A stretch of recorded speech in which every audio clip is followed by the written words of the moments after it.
dagang gitu. Nah, ketika saya senang dagang kan ternyata saya terlalu keasikan jadi karyawan gitu. Nah, terus ternyata kok lama-lama yang saya rasakan saya dagang omset banyak tapi kok nggak pernah ada uangnya gitu. Dari situ saya mulai berpikir kenapa ya nggak pernah ada uangnya. Dari situ saya melihat lagi sebelumnya diajak nih ke pertemuan sama sahabat saya namanya Mas Ivan, semoga beliau selalu sehat ya. Mas Ivan ngajak saya ke pertemuan saat itu, pertemuan di rumah makan dulu di Bekasi ya kalau nggak salah, itu rumah makan Ulansari. Saya bertemu di sana. Yang saya lihat tuh dulu saat pertama kali masuk ke situ adalah jajaran produk. Nah, itu yang bikin saya trauma gitu. Wah, ternyata merasa kayak dibohongin gitu sama sahabat sendiri, kok ada produk nih kan, sedangkan produk itu identik dengan multi level ya, coach.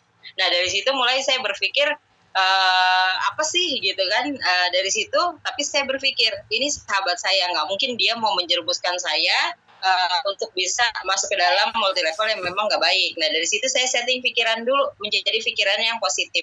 Jadi Bapak Ibu kalau mungkin dimasukkan sekarang ke dalam grup online ya, grup Zoom online ini, berpikiran ini ternyata multi level, itu tenang dulu. Bapak Ibu setting dulu pikiran Bapak Ibu untuk menjadi positif. Karena saya yakin ketika pikiran kita menjadi pikiran yang positif, input yang kita akan dapatkan juga menjadi positif. Nah, dari situ saya mulai setting nih Bapak Ibu pikiran saya lihat pemaparannya, saya lihat bagaimana sih perusahaannya. Ya benar, tadi yang bikin saya menusuk ya istilahnya di sini, karena ada di situ ancaman riba, dan saya tidak pernah tahu sebelumnya ketika saya belum pernah masuk ke dalam komunitas ini. Saya masuk ke dalam komunitas ini baru saya tahu, nah ini jawaban kenapa selama ini saya senang jualan, itu nggak pernah ada uangnya, dan modal yang saya gunakan adalah modal riba. Jadi pinjaman bank.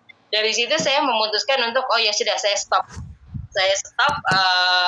untuk jualan saya di pabrik ya, karena saya memang mantan karyawan di pabrik kemasan kosmetik. Saat itu 12 tahun saya di sana, sampai akhirnya di mana ada di titik saya nggak bisa terus-terusan begini menjadi karyawan. Mohon maaf, bukan mengecilkan karyawan, tidak, tapi saya ingin mimpi saya yang itu yang besar terwujud. Bapak Ibu di sini yang karyawan tahu nggak, merasakan nggak sih? Dulu saya sih ngerasanya gini, gaji kita tuh udah benar-benar keukur dari Januari sampai Desember, gaji kita udah segitu-gitu aja, sedangkan apa, kebutuhan kita selalu bertambah. Nah, itu yang saya pikirkan, oh nggak bisa, kalau saya tetap ada di sini, saya tidak bisa mewujudkan impian saya. Karena apa? Terakhir saya kerja itu gajian saya 4,5. Gajian tanggal 5 saya udah koma.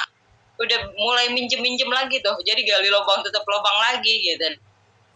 Dari situ banyak punya impian, salah satunya yang pengen di sini. Nah, kayaknya nggak mungkin kalau saya tetap menjadi